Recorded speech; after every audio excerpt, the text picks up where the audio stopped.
Hello बच्चों, तो स्वागत है आपका अपने यूट्यूब चैनल विद्यार्थी विजन पे। मैं जीसान अहमद आज आपको कराने वाला हूँ एक और धमाकेदार क्लास रिवीजन की, जो कि क्लास 9th की एसएसटी हम कर रहे थे। आज हम पढ़ेंगे सोशल साइंस यानी सामाजिक विज्ञान की अर्थशास्त्र का चैप्टर 4, क्योंकि हमने अर्थशास्त्र सीरीज को भी हमने स्टार्ट कर दिया था। तो इसके चैप्टर का नाम है बच्चों, चौथे चैप्टर का नाम है, और ये हमारा अंतिम अध्याय रहने वाला है। इसके बाद हम ज्योग्राफी को उठाएंगे बच्चों। तो भारत में खाद्य सुरक्षा यानी फूड सिक्योरिटी के बारे में पढ़ेंगे। अब आप कहेंगे बच्चों कि ये सुरक्षा यानी सुरक्षा तो हमें हमारे देश के बॉर्डरों पे जरूरत है, खाने में आखिर कैसी सुरक्षा, तो इन सभी के बारे में हम जानने वाले हैं। आज की क्लास स्टार्ट करने से पहले बच्चों, आज का मोटिवेशन कोट्स है कि सिर्फ पढ़ाई ही आपको सफल नहीं बना सकती, लगन, मेहनत और सही दिशा से चलने की क्षमता भी जरूरी होती है। यानी सिर्फ पढ़ते रहने से ही कुछ नहीं होने वाला।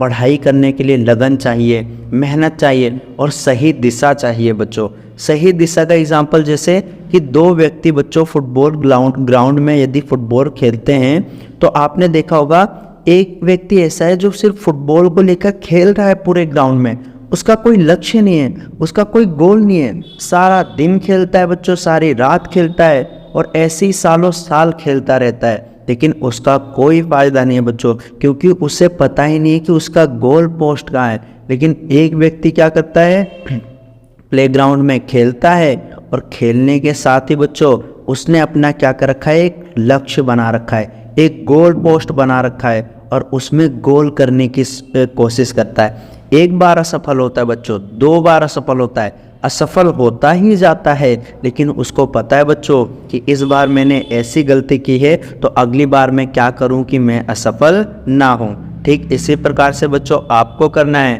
आपको क्या करना है, सिर्फ पढ़ते ही नहीं रहना है, बल्कि सही दिशा की तरफ पढ़ते रहना, सही कंटेंट को पढ़ना है। अब हार्ड वर्क का टाइम चला गया बच्चों, अब स्मार्ट वर्क का टाइम है, क्योंकि आपके एग्जाम आपके सिर पे हैं, है ना, और कभी भी डेट शीट आ सकती है बच्चों। तो हम पढ़ेंगे बच्चों आज का चैप्टर जिसका नाम है बच्चों भारत में खाद्य सुरक्षा, जिसमें बच्चों विषय सूची है पालमपुर गांव की कहानी, जो कि आपको मैंने बहुत अच्छे से करा दिया है बच्चों। उसके बाद दूसरा चैप्टर संसाधन के रूप में लोग, ये भी आपका हो गया। तीसरा बच्चों निर्धनता एक चुनौती, ये तीनों आपके चैप्टर हो चुके हैं। इस बुक की बच्चों हमारा अंतिम अध्याय बचा था कि भारत में खाद्य सुरक्षा, फूड सिक्योरिटी ऑफ इंडिया। तो ये आज हम पढ़ने वाले हैं, या ये कहें इसकी खोपड़ी में छेद करने वाले हैं। तो अर्थशास्त्र है बच्चों, ये आपकी कक्षा 9वीं की है, और ये देखो बच्चों एक किसान है, यानी इसमें हम इस किसान के बारे में, इन सभी बच्चों के बारे में, इनके हंसते खिलखिलाते चेहरों के बारे में, इन सभी के बारे में बच्चों जानकारी इस पुस्तक में पाते हैं। किस प्रकार से किसान बच्चों हमारे अन्नदाता हैं और ये हमें अन्न खिलाते हैं, लेकिन इन बेचारों के पास खुद अन्न खाने के लिए नहीं होता है। किसान आत्महत्याएं कर लेते हैं, बच्चों जैसे हंस रहे हैं, निर्धनता के क्या कारण है, ये सभी चीज़ें बच्चों ये अर्थशास्त्र की बुक ने हमको सिखाया है बच्चों, और ये सिखाती रहती है। तो पढ़ाई को हमें सिर्फ पढ़ना ही नहीं है बच्चों कि अच्छे अंक लाने हैं, अपने जीवन में भी सुधार लाने के लिए पढ़ना है, इनके जीवन में सुधार लाने के लिए पढ़ना है, इनके चेहरों की मुस्कान लाने के लिए पढ़ना है। तो ये ध्यान रखना बच्चों, आपको हमेशा दूसरों के चेहरे की मुस्कान बनना है, ना कि परेशानी। तो आइए बच्चों स्टार्ट करते हैं हम बिना देरी के अपने चैप्टर को, जिसका नाम है चैप्टर 4 खाद्य सुरक्षा या फूड सिक्योरिटी इन इंडिया। अब बच्चों भारत में खाद्य सुरक्षा यानी खाद्य सुरक्षा का मतलब क्या होता है। खाद्य सुरक्षा का मतलब बच्चों सिर्फ ये ही नहीं होता है कि हमें 2 जून की रोटी मिल जाए, बल्कि इससे अधिक होता है। सिर्फ 2 टाइम रोटी खाना ही खाद्य सुरक्षा नहीं होता है, बल्कि भविष्य के लिए या उससे अधिक इसका मतलब होता है। यदि हम बात करें बच्चों खाद्य सुरक्षा के आयाम के बारे में, तो भारत में बच्चों खाद्य सुरक्षा के 3 आयाम है। सबसे पहला है बच्चों उपलब्धता, यानी पहला आयाम है उपलब्धता, दूसरा आयाम है बच्चों पहुंच, और तीसरा आयाम है बच्चों सामर्थ्य। तो खाद्य सुरक्षा के कितने आयाम हैं बच्चों, 3 आयाम है। यदि पूछे बच्चों आपसे कि उपलब्धता किसे कहते हैं, तो उपलब्धता का अर्थ होता है कि हमारे देश में खाद्य जो उत्पादन हुआ है, यानी हमारे देश में टोटल कितना खाद्य बच्चों उत्पादन हुआ है, यानी हमारे देश का जो खाद्य उत्पादन है। और दूसरा बच्चों जो पिछले वर्ष का स्टॉक है, पिछले वर्ष का स्टॉक है, और हमने आयात कितना किया है दूसरे देशों से, यही बच्चों बताती है कि हमारे यहाँ उपलब्धता कितनी है, यानी हमारे यहाँ अनाज उपलब्ध है या नहीं है। दूसरा आता है बच्चों पहुँच। पहुँच का मतलब होता है कि प्रत्येक व्यक्ति तक पहुँच होना चाहिए, प्रत्येक व्यक्ति को मिले खाद्य, इसी को बोलते हैं बच्चों हम पहुँच। और तीसरा आता है सामर्थ्य, कि पहुँच ही सब कुछ नहीं है, लोग उनको खरीद सकें, पर्याप्त और पौष्टिक भोजन खरीदने के लिए उनके पास धन भी उपलब्ध होना चाहिए। तो ये क्या है बच्चों, सामर्थ्य है। इसीलिए बच्चों भारत में खाद्य सुरक्षा के आयाम 3 हैं। पहले का नाम है बच्चों उपलब्धता। क्या नाम है, उपलब्धता। उपलब्धता मतलब हमारे देश में कितना उत्पादन हुआ, पिछले वर्ष का स्टॉक कितना हमारे पास, और हमने आयात कितना किया दूसरे देशों से। उपलब्धता है तो पहुंच भी होना चाहिए, यानी लोगों तक पहुंच होना चाहिए। पहुंच है तो सामर्थ्य भी होना चाहिए, यानी लोगों के पास धन होना चाहिए, और ताकि वो खरीद सकें। और हर यानी यदि बच्चों मान लो दुकानों पे अनाज है और आप अगर देखकर उसको खरीद सकते हो, इतने सामर्थ्यवान होने चाहिए बच्चे। तो ध्यान रखना, उपलब्धता देश में ही खाद्य उत्पादन, या जो आयात करते हैं, या जो सरकारी गोदाम में खाद्य उत्पादन है, उसे हम उपलब्धता कहते हैं। पहुंच यानी प्रत्येक व्यक्ति को अनाज की पहुंच होनी चाहिए। सामर्थ्य यानी सभी व्यक्तियों के लिए पर्याप्त खाद्य हो, उचित गुणवत्ता वाला हो और खरीदने का सामर्थ्य हो। खाद्य की पहुंच पर कोई अवरोध नहीं होना चाहिए। स्टार्टिंग में बच्चों पहले खाद्य सुरक्षा का मतलब क्या था? पहले खाद्य सुरक्षा के आयाम में सिर्फ पहला था बच्चों उपलब्धता, यानी 1960 के दशक तक क्या था बच्चों कि सिर्फ लोगों तक खाद्य की पहुंच, खाली उपलब्धता होनी चाहिए। 1970 के दशक में था बच्चों कि सिर्फ और सिर्फ उपलब्धता होनी चाहिए, लोगों को पहुंच सामर्थ्य हो चाहे ना हो। इसी तरह बच्चों आपने देखा था कि हमारे वहाँ पे एक राज्य है बंगाल, और बंगाल में क्या आ गया था बच्चों, अकाल आया था। 1943 का बंगाल का अकाल, और 1943 में जब आया बच्चों तो 30 लाख से अधिक लोग मर गए थे। मरे क्यों थे? क्योंकि वहाँ पे जो चावल का उत्पादन था बच्चों सूखा आ गया था, अकाल आ गया था, कम हुआ था। और जब कम चीज़ होती है कोई चीज़, उसकी कीमत बढ़ गई और गरीब लोग बच्चों उसको खरीद पाने में असमर्थ थे। तो ध्यान रखना, खाद्य सुरक्षा का आयाम कितने? 3, उपलब्धता, पहुँच और सामर्थ्य। अगला महत्वपूर्ण प्रश्न है बच्चों कि खाद्य सुरक्षा क्यों और कब जरूरी होती है। तो जैसा कि आप जानते हैं बच्चों, खाद्य सुरक्षा यानी फूड सिक्योरिटी जरूरी होती है। क्यों जरूरी है? ताकि सभी लोगों को क्या मिले बच्चों, खाद्य तक पहुंच हो जाए। और अगर पूछे बच्चों कि खाद्य सुरक्षा क्यों है, तो सबसे पहला क्वेश्चन है बच्चों, जो गरीब होता है, गरीब तो क्या होता है, हमेशा ही परेशान होता है बच्चों, और हमेशा से ही क्या होता है, खाद्य असुरक्षित होता है। क्या होता है? खाद्य असुरक्षित होता है, यानी जो लोग गरीबी रेखा के नीचे हैं। लेकिन कभी कभी क्या होता है, जो लोग गरीबी रेखा के ऊपर है ना बच्चों, वो भी गरीबी रेखा के नीचे आ सकते हैं। और इसका कारण है बच्चों प्राकृतिक आपदा। क्या है? प्राकृतिक आपदा। तो प्राकृतिक आपदा के समय बच्चों ये गरीब लोग भी क्या, ये जो खाद्य असुरक्षित नहीं भी है वो भी नीचे आ सकते हैं। इसीलिए हमें बच्चों खाद्य सुरक्षा की आवश्यकता होती है। यानी मान लो बच्चों अकाल आ गया, और अकाल का मतलब क्या होता है, बढ़ती हुई मृत्यु दर, यानी लोग ज़्यादा मरेंगे। और अकाल आएगा तो उत्पादन कम होगा, कीमतें ज़्यादा होंगी, और इससे बच्चों क्या होगी, भूखमरी की समस्या आ सकती है, लोग भूखे मरने लगेंगे। और जैसा कि आपने देखा था बच्चों, सबसे खतरनाक अकाल बंगाल का 1943 में आया था बच्चों, और कितने 30 लाख से अधिक लोग क्या हुए थे, उसमें मर गए थे, यानी कीमतें बढ़ गई थी अचानक तरह। इसी तरह बच्चों अकाल एक उड़ीसा की जगह है बच्चों काला हांडी, उड़ीसा के काला हांडी में भी इसी तरह। और दूसरा क्या है बच्चों, काशीपुर में आया था ये अकाल। और यदि आपसे पूछे राजस्थान में भी ऐसे अकाल आए हैं बच्चों, राजस्थान के 12 जिले में आया था। 12 गिनती नहीं बच्चों, 12 जिले के नाम का नाम है ना। और एक आया था बच्चों झारखंड में अकाल, और झारखंड में कहाँ पे आया था बच्चों, पालामू में, झारखंड के पालामू में अकाल आया था। तो इन सभी कारणों की वजह से हमें खाद्य सुरक्षा जरूरी है। क्यों जरूरी है बच्चों? ताकि अकाल के समय हम क्या करें, इन सभी राज्यों में खाद्य को पहुंचा सकें। तो खाद्य सुरक्षा क्यों और कब जरूरी है बच्चों? तो प्राकृतिक आपदा, यानी प्राकृतिक आपदा तो बताकर नहीं आती, तो प्राकृतिक आपदा आएगी, उत्पादन रुक जाएगा, चीज़ें महंगी हो जाएंगी, गरीब भुखमरी से मर जाएंगे, तो इसलिए ज़रूरी है। जैसे सूखा, बाढ़, इन सब के टाइम पे उपज में गिरावट हो जाती है, और खाद्य की कमी के कारण कीमतें तेज़ी से बढ़ जाती है, और कीमत बढ़ेगी, लोग खरीद नहीं पाएंगे, तो इसे हम क्या कहेंगे बच्चों, अकाल।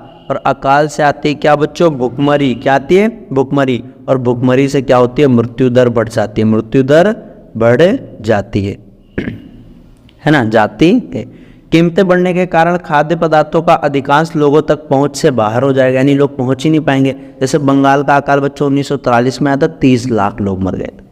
अब एक क्वेश्चन आता है बच्चों भुखमरी के बारे में। तो हमारी जो भुखमरी है ना, ये भी बच्चों 2 प्रकार की होती है। एक होती है बच्चों मौसमी भुखमरी, मौसमी भुखमरी, और एक क्वेश्चन आता है बच्चों दीर्घकालिक भुखमरी। तो यदि आपसे पूछे बच्चों भुखमरी कितने प्रकार की, 2, मौसमी और दीर्घकालिक भुखमरी। मौसमी भुखमरी किसे कहते हैं बच्चों, कि जैसे किसान हो गए, किसान क्या होते हैं, कुछ टाइम पे क्या करते हैं, फसल का उत्पादन करते हैं, काटते हैं, और इनका उत्पादन में बच्चों 1 वर्ष लग जाता है, और जब तक इनके पास पैसा नहीं आता ना बच्चों, जब तक ये क्या होते हैं, इनके यहाँ पे खाने की दिक्कत होती है, तो ये सारी दिक्कतें होती है। इसी को हम क्या कहते हैं बच्चों, मौसमी भुखमरी।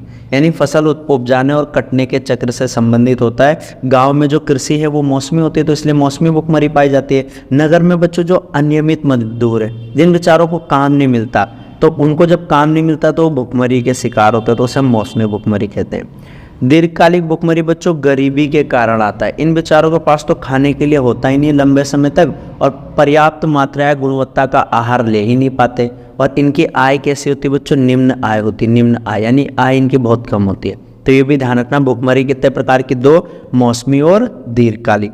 बंगाल का अकाल कब आया था बच्चों, 1943 में 30 लाख लोग मरे थे, है ना। खाद्य सुरक्षा क्यों जरूरी, क्योंकि प्राकृतिक आपदा आ जाएगी, तो जो गरीबी रेखा से ऊपर है वो भी गरीबी रेखा से नीचे आ जाएंगे।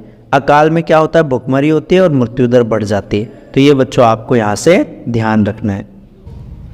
उसके बाद बच्चों क्वेश्चन आता है कि आखिर कौन से लोग ऐसे हैं जो सर्वाधिक खाद्य असुरक्षित है, यानी जिनके पास खाने के लिए सच में नहीं है। तो जैसा कि आप जानते हैं बच्चों कि खाद्य सुरक्षा के यदि पूछे आपसे आयाम कितने, खाद्य सुरक्षा के आयाम है बच्चों 3। सबसे पहला क्या था बच्चों, उपलब्धता, है ना, उपलब्धता यानी अनाज होना चाहिए। 70 के दशक में सिर्फ उपलब्धता ही माना जाता था। सरकारी अनाजों में बच्चों गेहूं और चावल का भंडार होता था, लेकिन गरीब लोग गरीबी से और भुखमरी से मर रहे थे। फिर उसके बाद बच्चों दूसरा जुड़ गया था, क्या था बच्चों, पहुँच, और बाद में तीसरा उसका नाम क्या है, सामर्थ्य। तो ये 3 है, खाद्य सुरक्षा आयाम कितने, 3। और इसी पे बच्चों एक सिद्धांत आया था, हकदारी की पूर्ति का सिद्धांत, हकदारी की पूर्ति का सिद्धांत। हकदारी की पूर्ति का सिद्धांत बच्चों किसने दिया था, प्रोफेसर अमर्त्य सेन ने दिया था, प्रोफेसर अमर्त्य सेन ने। अब हकदारी की पूर्ति का सिद्धांत का मतलब बच्चों वास्तव में अर्थ क्या होता है, तो राज्य या जिन वस्तुओं का बाजार में उत्पादन होता है उस तक लोगों की पहुंच होना चाहिए, यानी लोग उस तक पहुंच सकें, तो इसी को हम हकदारी की पूर्ति का सिद्धांत कहते हैं। प्रोफेसर अमर्त्य सेन ने दिया था, यानी लोगों की पहुंच होनी चाहिए बच्चों खाने तक, जो चीज़ उत्पादन होती है। अब तुम कहोगे कि सर मर्सिडीज का भी तो उत्पादन होता है, तो विलासिता की वस्तुएं नहीं बच्चों, जो चीज़ उत्पादन जैसे गेहूँ, कपड़ा, है ना, ये सारी चीज़ है ना, जो मूलभूत आवश्यकताएं क्या है मानव की, रोटी, कपड़ा और मकान, तो इन तक लोगों की पहुंच होनी चाहिए, तो ये भी ध्यान रखना।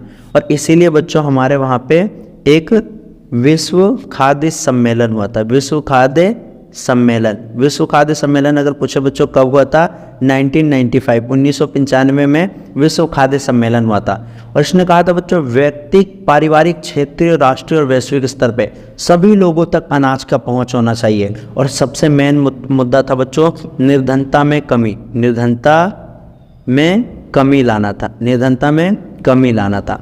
तो ये बात भी ध्यान रखना, विश्व खाद्य शिखर सम्मेलन 1995 में निर्धनता में क्या करना था बच्चों, कमी लाना था, ये इसका सर्वाधिक मेन लक्ष्य था। तो अब हम जानते हैं बच्चों, और आपको पता होगा बच्चों कि SDG सस्टेनेबल डेवलपमेंट के गोल टोटल 17 हैं, उसमें से जो दूसरा गोल है बच्चों ना, उस दूसरे गोल का नाम है जीरो हंगर, यानी हमें भुखमरी खत्म करनी, यानी कम करनी। अब हम बात करते हैं बच्चों, बिना इधर उधर की बात करें, सर्वाधिक खाद्य असुरक्षित लोग कौन हैं। तो जैसे कि आप जानते हैं गांव में जो भूमिहीन हैं, जिनके पास ज़मीन नहीं होती, पारंपरिक दस्तकार हैं, कामगार हैं, ये सब क्या है बच्चों, खाद्य असुरक्षित है, यानी इनको 2 जून की रोटी भी सही से नहीं मिल पाती। शहर में कौन लोग हैं बच्चों? जो कम वेतन वाले हैं, जो अनियमित श्रम बाजार में काम करने वाले हैं, मौसमी कार्य करने वाले, ये क्या है? खाद्य असुरक्षित है।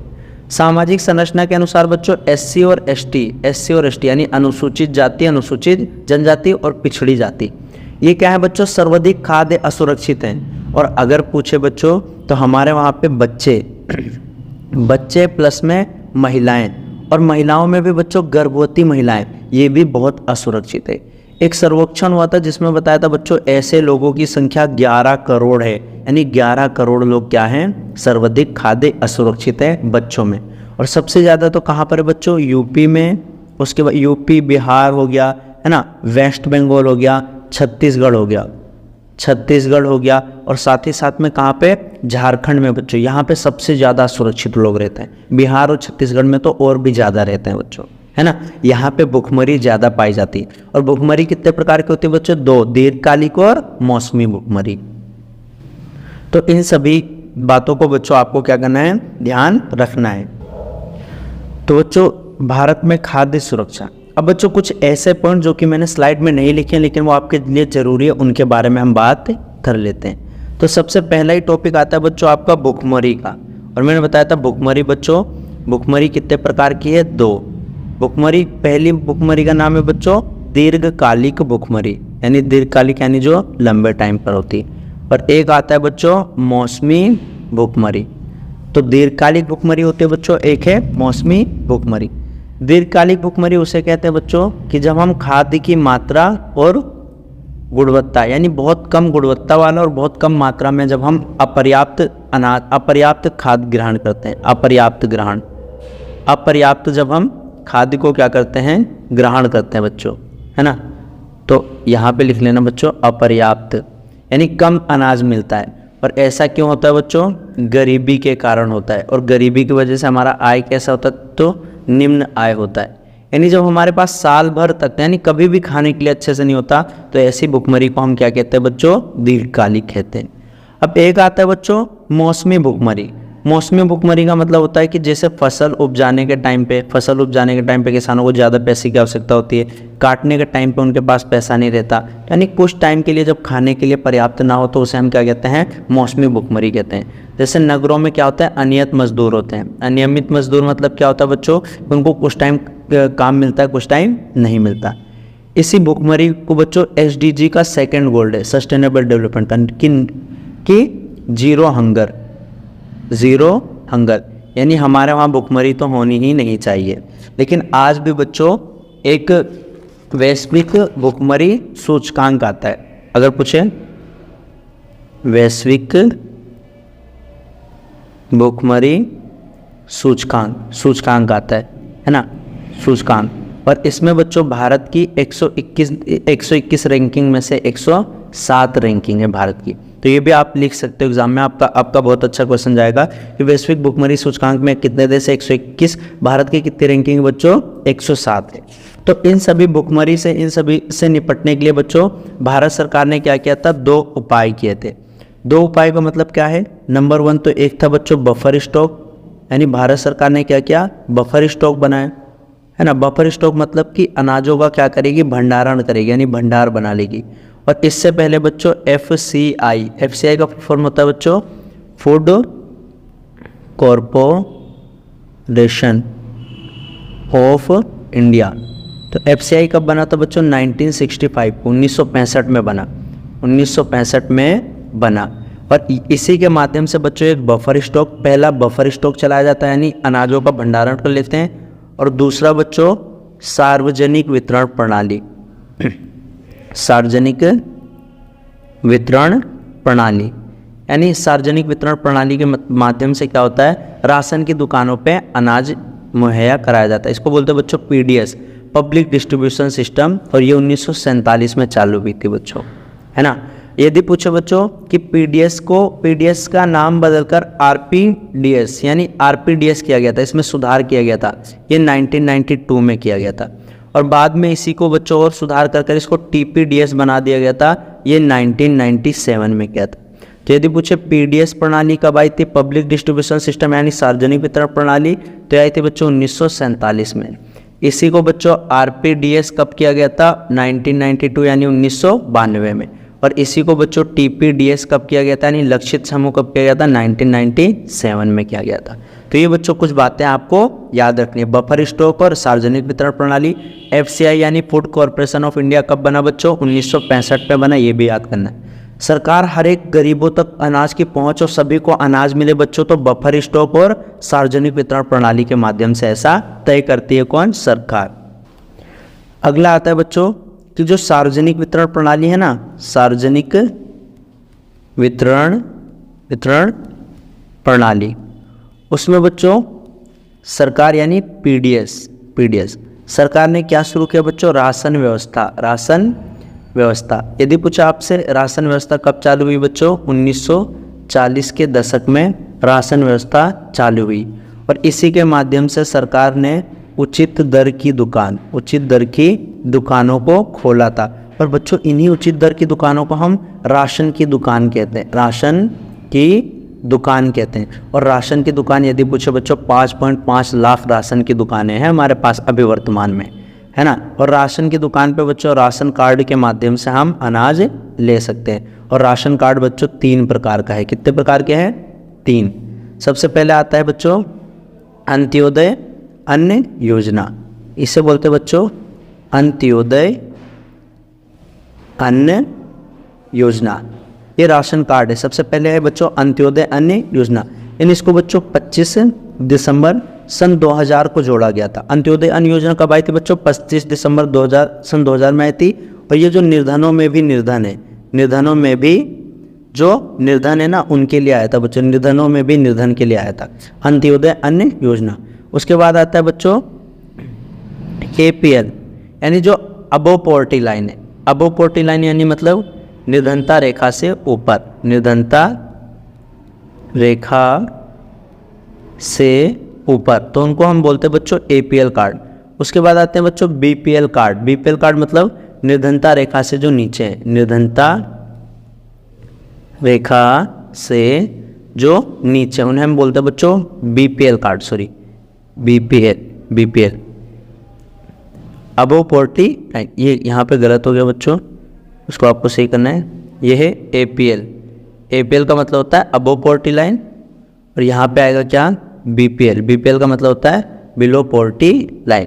यहाँ पे लिख लेना निर्धनता रेखा से ऊपर, निर्धनता रेखा से नीचे। अंत्योदय अन्न योजना कब आया, 25 दिसंबर सन 2000 को आया था। तो देखना बच्चों सार्वजनिक वितरण प्रणाली यानी पीडीएस 1947 में स्टार्ट हुआ था बच्चों। राशन व्यवस्था 1940 के दशक में स्टार्ट हुआ था। उचित दर की दुकान को हम राशन की दुकान कहते हैं। 5.5 लाख हमारे क्या है बच्चों, राशन की दुकान है। राशन कार्ड कितने प्रकार के, 3 है बच्चों, एएवाई अंत्योदय अन्न योजना जो गरीबों में भी गरीब हैं, एपीएल अबोव पॉवर्टी लाइन यानी निर्धनता रेखा से ऊपर, बीपीएल बिलो पॉवर्टी लाइन यानी निर्धनता रेखा से नीचे। और राशन की दुकान पे बच्चों क्या है, अच्छे मूल्य में यानी सस्ते दाम में क्या किया जाता है, अनाज को प्रोवाइड किया जाता है गरीबों को। तो ये आपको याद करना है।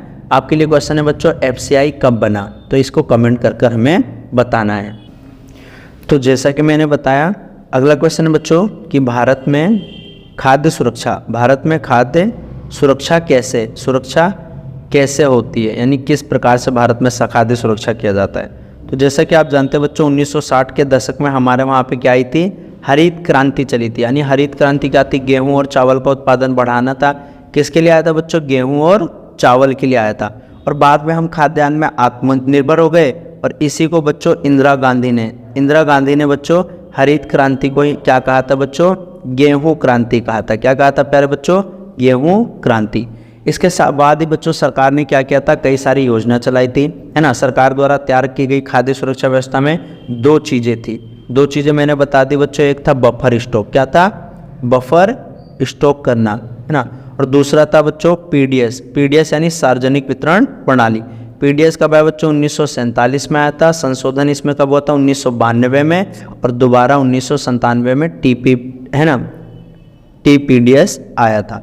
अब बफर स्टॉक क्या है बच्चों, तो बफर स्टॉक का मतलब है कि जो एफसीआई है ना बच्चों, एफसीआई भारतीय खाद्य निगम, एफसीआई, जो कि कब बनी थी बच्चों, 1965 में। ये क्या करती है कि जो अधिप्राप्त अनाज है, अधिप्राप्त अनाज, अधिप्राप्त अनाज किससे खरीद लेती है बच्चों? जो किसान होते हैं, और किसान को पहले से ही एक एमएसपी यानी मिनिमम सपोर्ट प्राइस जो है क्या कर देती है, मिनिमम है ना, मैक्सिमम सपोर्ट यानी मिनिमम सपोर्ट प्राइस यानी वो निर्धारित कर देती है बच्चों फसल उग जाने से पहले।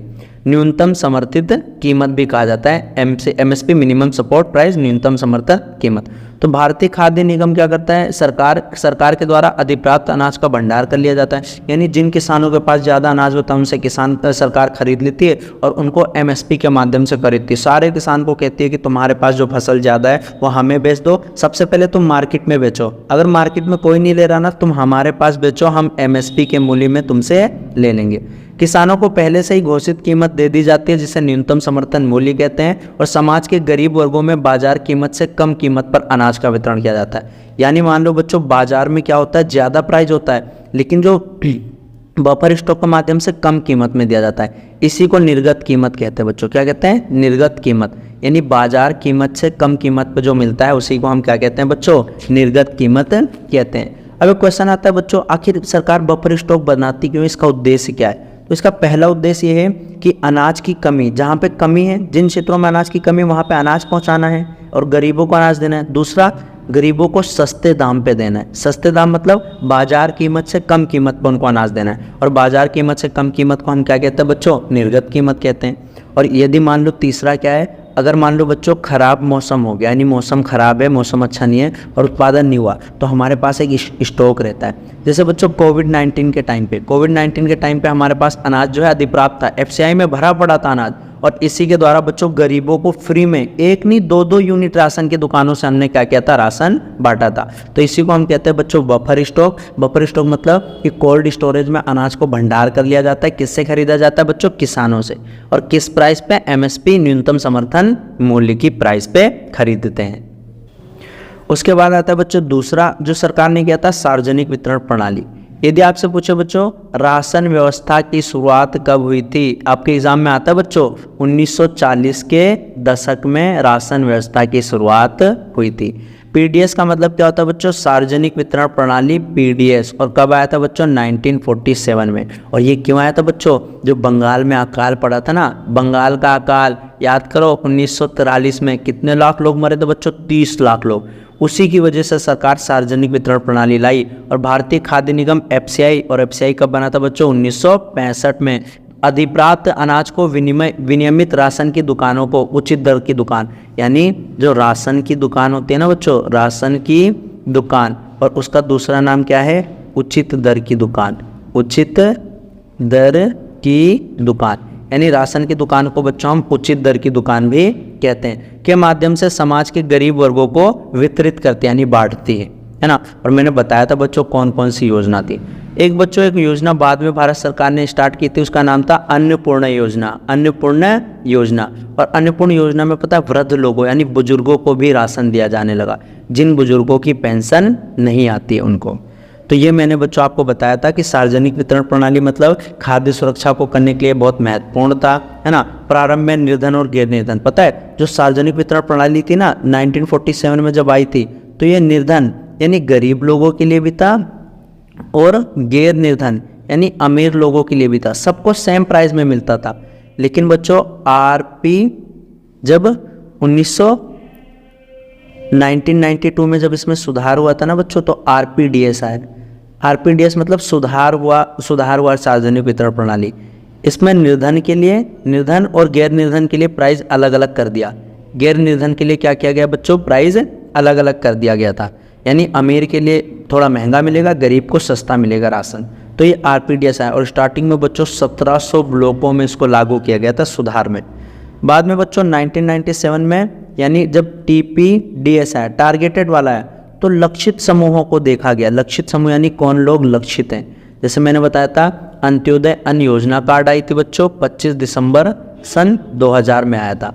और उसी के बाद अन्नपूर्णा योजना यानी जो वृद्ध लोग हैं उनकी जिनकी पेंशन नहीं आ रही उनको दिया गया था। तो ये था बच्चों हमारी सार्वजनिक वितरण प्रणाली। इसका मेन काम है बच्चों कि गरीबों को राशन बांटना राशन की दुकान के माध्यम से, और राशन की दुकान को ही हम उचित दर की दुकान कहते हैं। अगला बच्चों राशन कार्ड कितने प्रकार के हैं? 3 प्रकार के हैं। अंत्योदय कार्ड यानी AAY अंत्योदय अन्न योजना, निर्धनों में भी जो निर्धन थे उनके लिए था। बीपीएल कार्ड में यानी बिलो पॉवर्टी लाइन, गरीबी रेखा से नीचे थे, और एपीएल कार्ड यानी अन्य लोगों के लिए, एपीएल, और उसके बाद ये है बच्चों बीपीएल। और राशन, अगर पूछे राशन की हमारे वहाँ पे, यदि आपसे पूछे बच्चों राशन की दुकान कितनी है, तो 5.5 लाख दुकानें हैं बच्चों हमारे वहाँ राशन कार्ड की, तो ये भी ध्यान रखना। और इसका मेन मकसद है बच्चों कि निर्धनों को भी अनाज मिलता रहे, निर्धन यानी गरीब लोगों को भी अनाज मिलता रहे। तो ये सारा काम बच्चों किसने किया था, सरकार ने किया था। अब उसके कुछ समय बाद क्या हुआ, अभी हमारे वहाँ पे एक भारतीय खाद्य सुरक्षा अधिनियम, खाद्य सुरक्षा अधिनियम, ये एक अधिनियम आया बच्चों, भारतीय खाद्य सुरक्षा अधिनियम। और ये कब आया बच्चों, 2013 में आया, 2013 में। इसको बोलते हैं बच्चों NFSA, है ना। और ये 5 जुलाई 2013 को आया था, national food security act, national food security act, भारतीय खाद्य सुरक्षा अधिनियम। इसने कहा था बच्चों कि गरीबों को जो सस्ती राशन है ना, ये आगे तक भी मिलना चाहिए। और इसने पहचान किया था बच्चों कि 75% गाँव में और 50% जो हैं शहर की आबादी को इसका हकदार बनाता है, यानी उनको मिलता ही रहेगा। 75% गाँव में और 50% शहर के लोग बच्चों आज भी क्या करते हैं, अनाज लेते हैं। तो भारतीय खाद्य सुरक्षा अधिनियम 5 जुलाई 2013 को आया था, नेप्सा, नेशनल फूड सिक्योरिटी एक्ट। तो इनके बारे में भी आपको ध्यान रखना है। अब बच्चों जैसा कि आप जानते हैं, आज हमारे वहाँ सेंट्रल में जो है मोदी गवर्नमेंट है, मोदी सरकार की, और मोदी सरकार ने ONORC योजना लागू की। योजना, इसका मतलब होता है बच्चों one nation one ration card, यानी पहले आपका राशन कार्ड बच्चों बिहार का था तो सिर्फ बिहार में ही अनाज मिलेगा, लेकिन आज बच्चों one nation one ration card की योजना के माध्यम से आप बिहार, बंगाल, कहीं का भी अनाज कहीं पे भी ले सकते हो। जैसे बच्चों मैं दिल्ली में रहता हूँ, मेरा राशन कार्ड यूपी का है, तो मैं यूपी का राशन बच्चों अब दिल्ली में ले सकता हूँ, है ना। और अब तो बायोमेट्रिक आ गया बच्चों, आपको राशन कार्ड की जरूरत नहीं है। आपका गाँव में अगर राशन कार्ड है ना, कोई बात नहीं, आपका राशन कार्ड में नाम होना चाहिए, आप अपना आधार कार्ड लेकर जाइए, बायोमेट्रिक कराइए और राशन घर लेकर आइए। तो ये योजना हो गया one nation one ration card के बारे में। उसके बाद बच्चों एक अलग से क्वेश्चन आता है आपका, सहायकी किसे कहते हैं। सहायकी यानी सब्सिडी क्या चीज़ है। तो सब्सिडी बच्चों जैसा कि आप जानते हैं कि जो सरकार के द्वारा दिया जाता है, यानी वह भुगतान है जो सरकार द्वारा किसी उत्पादक को बाजार कीमत की अनुपूर्ति के लिए किया जाता है, और इससे घरेलू उत्पादों को ऊंची आय कायम रखते हुए उपभोक्ता कीमत को कम किया जा सकता है। इसका मतलब है बच्चों, आप अगर 1000 रुपये का गैस सिलेंडर लेते हैं ना, तो आपको वो कितने का 1000 रुपये देना पड़ेगा स्टार्टिंग में, लेकिन बाद में 300 रुपये आपके अकाउंट में आ जाएगा, तो आपको 700 रुपये का ही पड़ेगा। तो इसी को सब्सिडी या सहायकी कहते हैं। तो बच्चों ये तो था आपका चैप्टर, है ना। उम्मीद करता हूँ आपको चैप्टर बहुत पसंद आया होगा। धमाकेदार कॉन्सेप्ट था बच्चों, एक एक चीज़ों को बारीकी से एनालाइज किया गया है। और इस वीडियो में बच्चों आपका एक भी क्वेश्चन ऐसा नहीं है जो छोटा हो। साथ ही साथ मैंने बच्चों कई सारे डीप फैक्ट बताए, जैसे one nation one ration card हो गया, FCI कब बना, ये सारी बातें बच्चों आपकी पुस्तक में भी नहीं है। नफ्सा के बारे में, नेशनल फूड सिक्योरिटी एक्ट 5 जुलाई को आया था, ये नहीं पता है बच्चों, सिर्फ बता रखा है ऊपर ऊपर से। तो कम समय में बच्चों हमें ज़्यादा कंटेंट पढ़ना है, हार्ड वर्क नहीं स्मार्ट वर्क करना है, क्योंकि इस पेपर हमारे सिर के ऊपर है। तो अब आइए बच्चों, साथ ही साथ में इसी एक ही 40-45 मिनट की वीडियो में बच्चों मैं आपको MCQ भी कराता हूँ और क्वेश्चन आंसर भी कराता हूँ, साथ ही के साथ में मैं कंटेंट भी क्लियर कराता हूँ। तो आइए बिना देरी के बच्चों स्टार्ट करते हैं हमारी धमाकेदार MCQ के क्वेश्चन के बारे में। पहला क्वेश्चन है बच्चों, खाद्य सुरक्षा यानी फूड सिक्योरिटी का मतलब क्या होता है। तो जैसा कि आप जानते हैं बच्चों कि खाद्य सुरक्षा का अर्थ क्या है। खाद्य सुरक्षा का मतलब सिर्फ ये नहीं होता है कि हमें सिर्फ 2 जून की रोटी खाने को मिले, बल्कि इससे भी कहीं ज़्यादा बढ़कर होता है, यानी कि सभी को बच्चों सदैव हर वक्त खाना खाने के लिए मिले, इसी को हम खाद्य सुरक्षा करते हैं। इसी के लिए बच्चों हमने FCI बनाया था 1965 में, और FCI ने बच्चों क्या किया था, बफर स्टॉक बनाया था, और PDS सार्वजनिक वितरण प्रणाली 1947 में स्टार्ट की थी। और इसी को बच्चों राशन व्यवस्था राशन कार्ड की दुकानों के माध्यम से 1940 में जो कि स्टार्ट हुई थी, 40 के दशक में। भारत में सबसे भयावह अकाल कब और कहां पर आया था। तो जैसा कि आप जानते हैं बच्चों 1943 में बंगाल में आया था, और बंगाल में बच्चों कितने लाख लोग मर गए थे, 30 लाख लोग मरे थे। और इसी को देखते हुए बच्चों हमने राशन व्यवस्था को स्टार्ट किया था, यानी राशन कार्ड। कितने प्रकार का होता है बच्चों, 3 प्रकार का, अंत्योदय अन्न योजना, है ना, APL अबव पॉवर्टी लाइन और BPL होता है बच्चों बिलो पॉवर्टी लाइन। सर्वाधिक खाद्य असुरक्षित अगर पूछे 2 राज्यों के नाम लिखे बच्चों, तो इसमें 2 राज्य हैं बिहार और झारखंड। बिहार और झारखंड ये सर्वाधिक खाद्य असुरक्षित हैं। उसके बाद अगर पूछे बच्चों तो उड़ीसा एंड वेस्ट बंगाल भी क्या है, असुरक्षित, खाद्य असुरक्षित है। यानी यहाँ पे मूलभूत आवश्यकताएं, यानी मूलभूत आवश्यकताएं क्या होती है बच्चों, इंसान की रोटी, कपड़ा और मकान की भी पूर्ति बच्चों ज़्यादा नहीं हो पाती। भुखमरी के प्रकार कौन कौन से हैं, तो मैंने बताया था बच्चों 2 प्रकार के हैं भुखमरी के। एक है बच्चों दीर्घकालिक भुखमरी, यानी जो लंबे टाइम पर रहती है और ये कम पैसा होता है इसलिए होता है। दूसरा आता है प्यारे बच्चों मौसमी भुखमरी। और अगर पूछे भुखमरी सूचकांक में जो कि हाल फिलहाल में निकला है 2023 में 121 रैंकिंग में से भारत की कितनी है बच्चों, 107 रैंकिंग है भुखमरी सूचकांक में, है ना। और FCI food corporation of India कब बना बच्चों, 1965 में। NFSA national food security act कब आया बच्चों, 5 जुलाई 2013 में आया है, तो ये भी ध्यान रखना है आपको। उसके बाद बच्चों भारत में खाद्य सुरक्षा के 2 घटक कौन कौन से हैं, तो मैंने बताया था इन 2 घटक में सबसे पहले आया था बच्चों बफर स्टॉक का मतलब अनाज स्टॉक कर लेंगे किसानों से खरीदकर MSP यानी मिनिमम सपोर्ट प्राइस में। दूसरा आया था बच्चों PDS यानी सार्वजनिक वितरण प्रणाली के माध्यम, सार्वजनिक वितरण प्रणाली, है ना। इसके माध्यम से हमने क्या कर रखा है बच्चों, अनाज को खरीदते हैं। और ये 1947 में स्टार्ट हुई थी। RPDS कब पड़ा था बच्चों, 1992 में, यानी गरीब और जो गरीब नहीं है उनके लिए अलग अलग कीमत। और उसके बाद इसका नाम क्या पड़ा था बच्चों, TPDS, और ये 1997 में पड़ा था। तो इसका मतलब बफर स्टॉक और ये, तो ये दोनों आएगा बच्चों, है ना। भारत में राशन व्यवस्था की शुरुआत किस दशक में हुई थी, तो मैंने बताया था बच्चों राशन व्यवस्था की शुरुआत 1940 के दशक में हुई थी। और PDS कब बना था, 1947 में बच्चों। अगर पूछे राशन कार्ड कितने प्रकार के हैं बच्चों, 3 प्रकार के हैं। अंत्योदय अन्य योजना है बच्चों, APL अबव पॉवर्टी लाइन और BPL बिलो पॉवर्टी लाइन।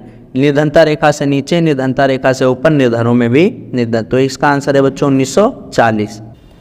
मैंने बताया था बच्चों आपको बफर स्टॉक के बारे में। बफर स्टॉक का मतलब होता है कोल्ड स्टोरेज में जो इकट्ठा कर लेते हैं। और इसमें मैंने बताया था इंसान को क्या करते हैं, बाजार कीमत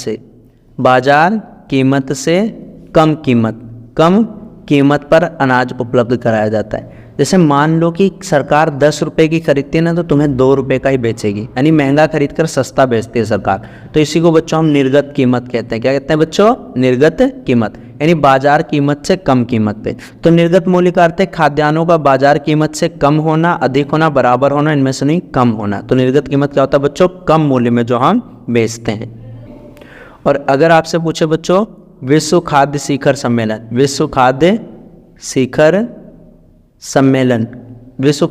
सम्मेलन कब हुआ था बच्चों, 1995 में, 1995। अब बताओ बच्चों भुखमरी की सूचकांक में भारत की रैंकिंग कितनी है, ये आपको कमेंट कर बताना है। अगला बच्चों आपको बताना है 3 अंक वाले क्वेश्चन की डिस्कस करते हैं कि भारत में खाद्य सुरक्षा कैसे सुनिश्चित की जाती है, तो ये बताना है। तो उपलब्धता, सामर्थ्य, यानी इसमें आयाम के बारे में बताना है। आयाम कितने, 3 है, तो ये ध्यान रखना। आयाम कितने बच्चों, 3। सबसे पहले क्या है, उपलब्धता। पहले सिर्फ उपलब्धता ही था बच्चों, बाद में पहुंच जुड़ा, और उसके बाद क्या है बच्चों, सामर्थ्य, है ना। उसके बाद MSP मिनिमम सपोर्ट प्राइस किसे कहते हैं, कि सरकार क्या करती है, किसान को पहले से ही घोषणा कर देती है कि हम इतने में तुम्हारा अनाज खरीदेंगे। MSP से ज़्यादा अगर कहीं पे बिक रहा है तुम बेचो, नहीं तो सरकार को बेच दो। इसी को हम न्यूनतम समर्थन कीमत कहते हैं, तो ये भी ध्यान रखना। और जो अधिशेष अनाज होता है वही FCI खरीदता है। कौन खरीदता है, FCI। और FCI कब बना था बच्चों, 1965 में। हरित क्रांति खाद्य सुरक्षा पर क्या प्रभाव पड़ा था, 1960 के दशक में हरित क्रांति आई थी बच्चों। और 30 वर्ष के अंदर ही हम क्या हो गए थे, खाद्यान्न में आत्मनिर्भर बन गए थे। तो ये था बच्चों, सकारात्मक प्रभाव पड़ा था इसका। उसके बाद बच्चों आप मौसमी भुखमरी और दीर्घकालिक भुखमरी में अंतर कर सकते हैं। जैसा कि मैंने आपको बताया था कि मौसमी भुखमरी क्या है, दीर्घकालिक क्या है, फसल कटने से, है ना। सार्वजनिक वितरण प्रणाली के कोई 3 विशेषताएं बता सकते हैं कि 3 विशेषताएं क्या हैं, कि अधिप्राप्त अनाज को अपने पास रखती थी, राशन की दुकान के माध्यम से बेचती थी। 5.5 लाख राशन की दुकान है बच्चों, है ना। तो ये भी ध्यान रखना। और कितना बेचती है ये भी ध्यान रखना। भारतीय खाद्य सुरक्षा अधिनियम 2013 की विशेषताएं बताओ, कि गरीबों को राशन मिलना चाहिए, है ना। NFSA कब आया था बच्चों, 5 जुलाई, है ना, 5 जुलाई 2013 को आया था? National food security act. Antyodaya अन्न योजना की विशेषताओं के बारे में बताना है, तो ये सब आपको बच्चों मैंने बता दिया है। कुछ महत्वपूर्ण बच्चों 5 अंक वाले, आपदा के समय खाद्य सुरक्षा कैसे प्रभावित होती है, सार्वजनिक वितरण प्रणाली के क्या क्या लाभ हैं, राशन की दुकानों को चलाने में कौन कौन सी समस्याएं आती हैं, ये सब बच्चों थ्योरी वाले बना कर लिखना है आपको, इनको आप कर लोगे। अंत में बच्चों गरीबों को खाद्य सुरक्षा देने के लिए सरकार कौन कौन सी योजनाएं लागू करती है, तो योजनाओं में बच्चों आपने देखा होगा मिड डे मील योजना, मिड डे मील योजना भी सरकार लेकर आई थी, है ना। खाद्य सुरक्षा उपलब्ध कराने में सहकारी समिति की क्या भूमिका है, और स्वतंत्रता के पश्चात भारतीय नीति निर्माताओं ने खाद्यान्न में आत्मनिर्भरता प्राप्त करने के लिए क्या क्या किया। तो बच्चों ये सहकारी समिति वाला क्वेश्चन आज और डिस्कस कर लेते हैं थोड़ा। ये सहकारी समिति वाला बच्चों ऐसा है कि जिसमें आपको थोड़ी दिक्कत हो सकती है। तो सहकारी समितियों की खाद्य सुरक्षा में भूमिका, भारत में सहकारी समितियां भी खाद्य सुरक्षा में महत्वपूर्ण भूमिका निभाती हैं। तमिलनाडु में जैसे बच्चों राशन की दुकान है, दिल्ली में जो मदर डेयरी है, गुजरात में अमूल है, ये सारी जो है सफल सहकारी समितियां हैं। मौसमी भुखमरी क्या है बच्चों बता दिया था, और दीर्घकालिक भुखमरी दोनों बता दिया।